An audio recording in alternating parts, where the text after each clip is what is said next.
এইভাবে আমড়ার আচার তৈরি করার পদ্ধতি আশা করছি আগে কখনোই দেখেননি। সুপ্রিয় দর্শকগণ, আসসালামু আলাইকুম। এখন বাজারে অনেক আমড়া পাওয়া যাচ্ছে, তাই আপনাদের জন্য টক ঝাল মিষ্টি স্বাদে একটি আমড়ার আচারের রেসিপি নিয়ে চলে এলাম। এই পদ্ধতিতে যদি একবার আপনারা আমড়ার আচারটা করেন, এর স্বাদ আপনাদের মুখে লেগে থাকবে। আমি অনেক রকম করে আমড়ার আচার করেছি, তবে এটা আমার কাছে সবচেয়ে বেস্ট মনে হয়েছে। এখানে আমি 1 কেজি আমড়া নিয়েছি। এবার আমড়াগুলো আমি কেটে নেব। আপনারা আপনাদের পছন্দ মতন কেটে নিন। আমি ভেতরের বিচিটা ফেলে দিয়েছি। আর আমার মেয়ে তো কাটার পরে শুধু 1 পিস করে নিচ্ছিল, একটু করে খাচ্ছিল, আবার ফেলে দিচ্ছিল।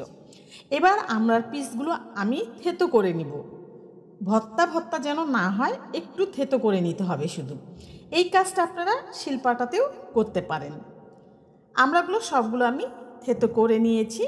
এই যে দেখেন, আপনাদেরকে একটু দেখিয়ে দিচ্ছি, এটা কিন্তু একদম পুরোপুরি ভর্তা ভর্তা হয়নি।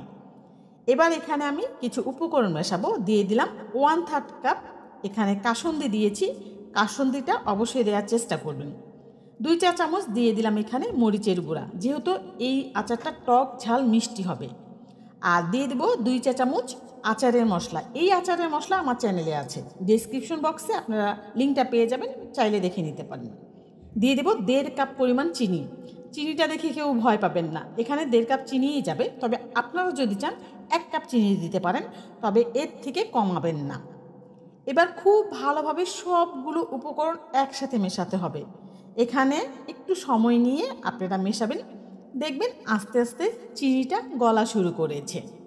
আমার চ্যানেল ও পেজে বেশ কিছু আচারের রেসিপি দেওয়া আছে, ডেসক্রিপশন বক্সে সবগুলো রেসিপি লিঙ্ক দেওয়া থাকবে, আপনারা চাইলে দেখে নিতে পারেন।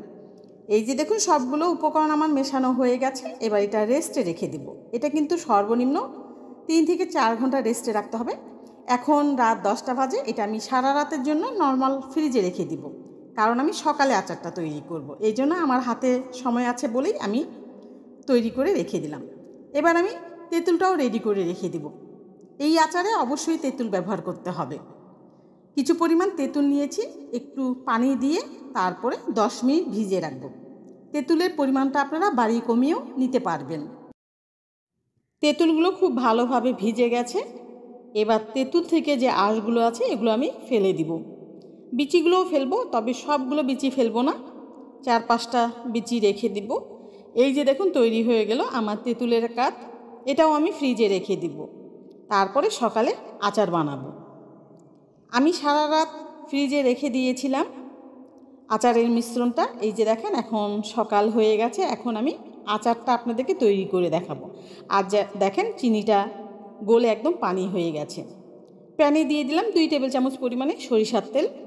এই রেসিপিতে সরিষার তেলটা খুব কম লাগে, আপনারা চাইলে 1 টেবিল চামচ দিতে পারেন। দিয়ে দিলাম 1 চা চামচ মৌরি। এখানে কিন্তু 5 ফোড়ন যাবে না, মৌরিটা দিলেই হয়ে যাবে। 4 পিস দিয়ে দিলাম শুকনো মরিচ। আর 1 টেবিল চামচ দিয়ে দিলাম রসুন থেতো করে নেওয়া। তারপরে 1 মিনিটের মতোই একটু আমি এখন এগুলো ভেজে নিব। খেয়াল রাখবেন পুড়ে যেন না যায়। চুলার আঁচটা মিডিয়ামে রাখবেন। কিছুক্ষণ ভাজার পরে তারপরে আচারের মিশ্রণটা দিয়ে দেব পুরোটাই। এই আচার তৈরি করতে কিন্তু কোনো প্রকার পানি প্রয়োজন হবে না। এখন চুলার আঁচটা একদম লো করে দিতে হবে। পুরো আচারটা তৈরি হবে চুলার আঁচ লোতে। এবার নর্মাল লবণটা দিয়ে দিলাম 1/4 চা চামচ। আর বিট লবণ দিয়ে দেব 1 চা চামচ। আর দিয়ে দেবো এখানে আমি 1 চিমটি পরিমাণে হলুদের গুঁড়া। এটা না দিলেও চলবে, এটা শুধু একটু কালারটা সুন্দর আসার জন্যই দিব। আর দিয়ে দিলাম তেঁতুলটা। এবার সবগুলো আবার ভালোভাবে মিশিয়ে নিয়ে, চুলার আঁচ তো লো করেই দিয়েছি আমি, চুলার উপরেই রেখে এখন আচারটা তৈরি করব।